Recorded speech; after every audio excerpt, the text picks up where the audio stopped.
Picture this. The year is 51 before Christ. You're standing in the throne room of Alexandria, the greatest library in the ancient world just steps away. Around you, Greek marble gleams. Persian tapestries hang. The air smells of frankincense and something else. Fear. On the throne sits an 18-year-old girl next to her 10-year-old brother. They've just been married. By law, by tradition, by command of their dead father's will. Her name is Cleopatra VII. His name is Ptolemy XIII. They are husband and wife, brother and sister, co-rulers of the wealthiest kingdom on earth. What happens over the next 18 years isn't a love story. It's a masterclass in how absolute power, combined with dynastic incest, creates something that should never have existed. If you believe that the documented records of history's most disturbing royal practices must be remembered, consider liking this video and subscribing. Your support helps uncover the stories that shaped our world in ways we're only beginning to understand. Let me show you what really happened behind the myth of Cleopatra. The year is 69 before Christ. Cleopatra is born into the Ptolemaic dynasty, a bloodline that has ruled Egypt for 250 years. Here's what you need to understand about the Ptolemies. They were Greek, not Egyptian. Descendants of Ptolemy I, one of Alexander the Great's generals who seized Egypt after Alexander's death. And they had a family tradition that would make your stomach turn. For over 2 centuries, the Ptolemaic dynasty practiced systematic brother-sister marriage. Not occasionally, not as exception, as policy. Think about what this does genetically. Generation after generation, the gene pool shrinks, defects compound. But the Ptolemies didn't care about genetics, they cared about power. Pure bloodline meant undiluted claim to the throne. According to the historian Plutarch, by Cleopatra's generation, the family tree didn't branch. It was a straight line. Her parents were likely siblings. Her grandparents were definitely siblings. Cleopatra herself was the product of at least 8 generations of incestuous marriages. The palace records, preserved in fragmentary papyri discovered in Oxyrhynchus, and now held in museums across Europe, document the results: stillbirths, deformities, children who didn't survive infancy, mental instability that ran through the bloodline like poison. But Cleopatra was different. She survived. She thrived. Here's what made her exceptional. While her siblings struggled with the genetic lottery, Cleopatra was brilliant. She spoke 9 languages. She studied mathematics, philosophy, oratory, and astronomy. She was the first Ptolemaic ruler in 300 years who bothered to learn Egyptian, the language of the people she ruled. She was exceptional in every way, except one. To rule, she had to marry her brother. January 51 before Christ. Cleopatra's father, Ptolemy XII, his will is clear. Cleopatra, 18, and Ptolemy XIII, 10, will rule together as co-regents. 10 will rule together as co-regents and as husband and wife. Read that again. She's 18, he's 10. The marriage ceremony takes place in the great temple of Alexandria. Egyptian priests perform rituals that date back thousands of years. Greek officials witness the contract. The marriage is legal, religious, and politically necessary. Imagine you're Cleopatra in that moment. You're brilliant, educated, ambitious. You've spent your entire life preparing to rule the wealthiest kingdom on earth. And now you're chained to a 10-year-old boy, your brother, your husband, your co-ruler. You can't rule alone.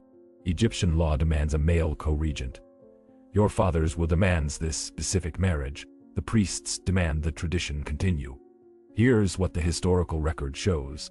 For the first 3 years, Cleopatra doesn't just share power. She takes it. Coins minted in 5149 before Christ show something unprecedented. Cleopatra's image appears on the front. Ptolemy's image is relegated to the back, smaller, less prominent. In official documents, her name appears first. This was not normal. This violated 250 years of precedent. According to Dio Cassius, the Roman historian, Cleopatra began signing decrees in her name alone.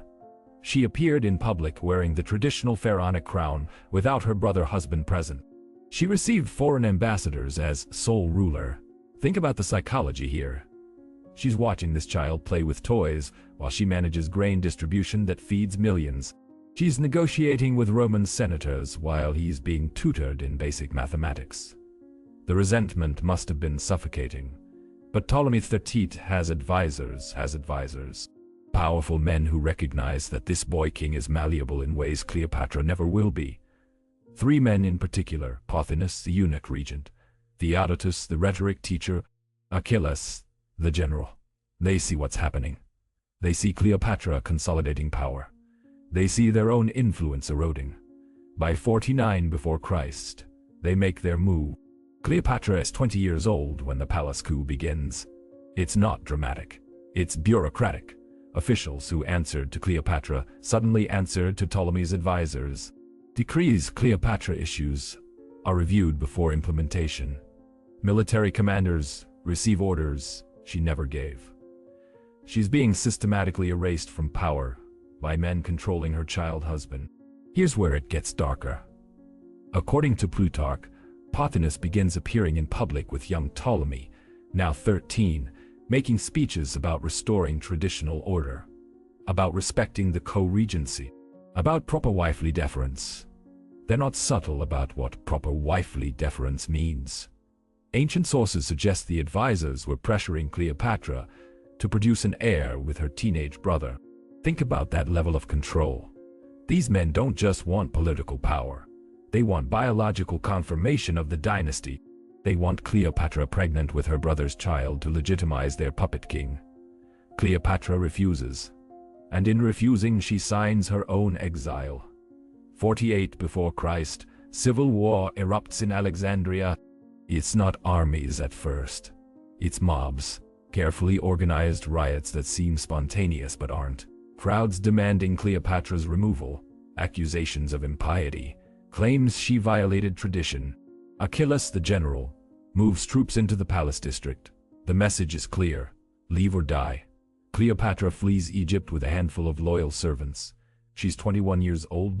She's been queen for 3 years, and she's been driven out by her child husband's advisors. Here's what makes this especially sinister. Under Egyptian law, a queen in exile cannot rule. Ptolemy III, now effectively under complete control of Pothinus and his faction, is sole ruler. Cleopatra has lost everything: her throne, her power, her country. But she hasn't lost her mind. While in exile in Syria, Cleopatra does something unprecedented. She raises an army, not Egyptian troops, mercenaries. She uses her family's wealth, smuggled out before the coup, to hire soldiers loyal only to gold. By early 47 before Christ, she's marching toward Egypt's eastern border with several thousand troops east. But she has a problem. Ptolemy III, controlled by Achilles, commands Egypt's professional military. Cleopatra's mercenaries are no match in open battle. She needs an advantage. She needs leverages. She needs something her brother's advisors don't have. She needs Rome. September 48 before Christ. Something happens that changes everything. Pompey the Great, fleeing Julius Caesar after losing the Battle of Pharsalus, arrives in Egypt seeking sanctuary. Ptolemy's advisors see an opportunity. If they help Caesar by eliminating his enemy, Rome will support their regime. They murder Pompey, cut off his head, preserve it to present to Caesar as a gift. 3 days later, Julius Caesar arrives in Alexandria. He's furious. Pompey was his enemy, yes, but he was also Roman, a consul, a general, and this child king had him murdered like a common criminal. Caesar occupies the royal palace, ostensibly to mediate the dispute between Cleopatra and Ptolemy. In reality, he's taking control of Egypt's grain supply and treasure. Here's where Cleopatra makes the move that defines her life. She can't enter Alexandria openly. Ptolemy's forces control the city. If she walks through the gates, she's dead, so she doesn't walk through the gates. According to Plutarch, Cleopatra travels to Alexandria in a small boat after dark. She has one servant with her, Apollodorus the Sicilian. They dock at the palace wharf, where Caesar's guards patrol. Apollodorus rolls Cleopatra into a large carpet. He carries the carpet through the palace, past Ptolemy's guards, and delivers it directly to Caesar's quarters. The carpet unrolls. Out steps Cleopatra. Picture Caesar in that moment. He's 52 years old. He's conquered Gaul. He's crossed the Rubicon. He's seen every political maneuver imaginable. And a 21-year-old woman just smuggled herself into his bedroom in a carpet. What happens next we know from multiple sources. Cleopatra spends the night in Caesar's quarters. By morning, Caesar has chosen sides. But here's what you need to understand. This wasn't seduction. This was negotiation. Cleopatra offered Caesar something more valuable than sex: legitimacy. Caesar needed legal authority to stay in Egypt and access its resources. As a foreign general, he had none. But as the protector of Egypt's rightful queen, he could justify any action. Cleopatra needed military force to reclaim her throne. Caesar needed legal cover to plunder Egypt. They made a deal, and Ptolemy Stertsin's advisors realized too late what was happening. Within days, Caesar summons both Cleopatra and Ptolemy to the palace. He announces he's enforcing their father's will. They will rule together, as co-regents, as husband and wife. Cleopatra is 21. Ptolemy is 13. And now Ptolemy understands what his advisors understand. Caesar backs Cleopatra, which means Ptolemy is no longer useful. Pothinus tries to organize resistance. Caesar has him executed. Achillas raises the Egyptian army.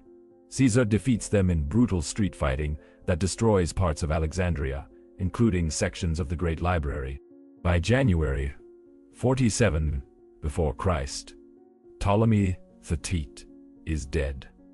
Drowned in the Nile, fleeing Caesar's forces, Cleopatra is sole ruler at last, but Egyptian law still demands a male co-regent.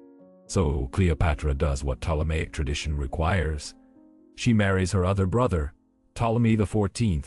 He's 12 years old. Think about what this tells us. Cleopatra has just fought a civil war to escape control by her previous child husband. She's allied with the most powerful man in Rome. She's pregnant with Caesar's child. And she still has to marry her 12-year-old brother to legitimize her rule. This is the machine of dynastic incest. It doesn't stop. It doesn't care about individual will. It's built into the structure of power itself. For 3 years, Cleopatra rules Egypt with her child husband brother at her side. In public ceremonies they appear together. On coins both their images appear. In official documents both their names are listed. In reality, Ptolemy XIV has no power. He's a legal fiction, a placeholder, a necessary component of a system that demands a male ruler even when everyone knows the woman is in charge. If this moment in history doesn't move you to learn more, you might be missing the lesson about how power structures can trap even the most capable individuals. Here's where it gets darker still. In 44 before Christ, Julius Caesar is assassinated in Rome. Cleopatra, who had been visiting Rome with her son Caesarion, flees back to Egypt. She knows what happens next. Without Caesar's protection, her position is vulnerable. Roman factions will fight for control. Egypt's wealth makes it a prize. She needs to consolidate power. Within weeks of returning to Alexandria, Ptolemy XIV dies. He's 15 years old. The cause of death, according to later Roman historians like Josephus, is poison. Read that again. Cleopatra's second brother husband dies under mysterious circumstances immediately after she loses her Roman protector. Ancient sources are divided. Some claim natural causes.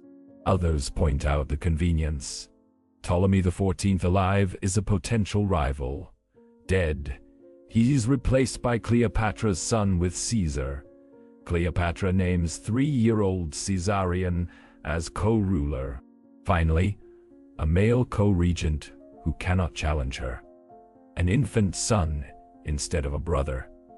But the pattern continues. Co-regency, joint rule, the same structure that required her to marry her brothers, our brothers. Now think about the full arc. Cleopatra married 2 brothers. Both died. One definitely in battle. One mysteriously, at a politically convenient moment. This wasn't romance. This wasn't even political marriage in the normal sense. This was systematic use of a family practice to maintain power by any means necessary. The story doesn't end there. By 41 before Christ, Cleopatra allies with Mark Antony. They have 3 children together, twins first, then a son. They rule the Eastern Mediterranean as partners. And according to multiple sources, including Plutarch and Dio Cassius, they get married. Not legally recognized in Rome, but Egyptian ceremony. Cleopatra is married to Antony while still technically co-regent with her son. The incest pattern stops, but the pattern of using marriage as pure political instrument continues. By 30 before Christ, Antony is dead. Cleopatra follows. Caesarion is murdered on orders from Octavian, who becomes Augustus, first emperor of Rome. The Ptolemaic dynasty ends. 300 years of systematic brother-sister marriage. Hundreds of children born into genetic Russian roulette. Countless stillbirths, deformities, early deaths. All in the name of pure bloodline, pure power, pure control. Here's what should truly disturb you about this story. Cleopatra was exceptional. Brilliant, educated, politically savvy. She spoke 9 languages. She negotiated with Rome's greatest generals as equals, and even she couldn't escape the machine. She had to marry her brothers. She had to maintain the fiction of male co-regency. She had to participate in a system of incest that had destroyed her family for generations. Think about what this tells us about power, about how institutions can be more powerful than individuals, about how even the most capable person can be trapped by structures that existed before they were born. The Ptolemaic practice wasn't unique. The Hawaiian royal family practiced similar marriages. So did the Inca. So did certain Egyptian dynasties before the Ptolemies. But the Ptolemies documented everything. Greek bureaucracy meant records, papyri, coins, inscriptions. We know exactly who married whom and when and why. We can trace the genetic catastrophe. We can see the power logic. We can understand the machine. Archaeological evidence supports this. Studies of Ptolemaic royal mummies show evidence of genetic disorders consistent with generations of inbreeding. Bone deformities, developmental issues, shortened lifespans.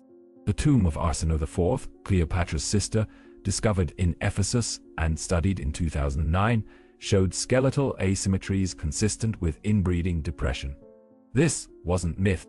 This was documented practice with documented consequences. Here's the final horror. It worked. For 300 years, the Ptolemaic dynasty maintained power through incest. They controlled Egypt's wealth, grain, trade routes. They built Alexandria into the cultural center of the Mediterranean world. The system was horrifying, and it was effective. That's what should keep you awake tonight. Not that it happened, but that it worked. Not that one generation practiced it, but that 10 generations continued it. Not that it was chaos, but that it was systematic policy. Cleopatra wasn't a victim in the traditional sense. She used the system. She married her brothers because law demanded it. She may have poisoned one when he became inconvenient. She replaced them with her son to maintain the structure. She was both trapped by the machine and operating it. That's the real story. Not seduction, not romance, not the glamorous queen of legend. A brilliant woman navigating a system of institutionalized incest that had existed for 250 years before her birth. A system that demanded she marry her 10-year-old brother, then her 12-year-old brother. A system that killed both brothers and ended only when Rome destroyed it completely. The question isn't whether Cleopatra was moral by our standards. She wasn't. The question is what happens when power structures demand the unthinkable and call it tradition, and what it says about us that we romanticize this story for 2,000 years. If this exposed something about ancient power structures you've never heard before, hit that subscribe button and turn on notifications, because we're going to keep uncovering the history they tried to bury under romance and legend. Drop a comment with your thoughts, and I'll see you in the next investigation.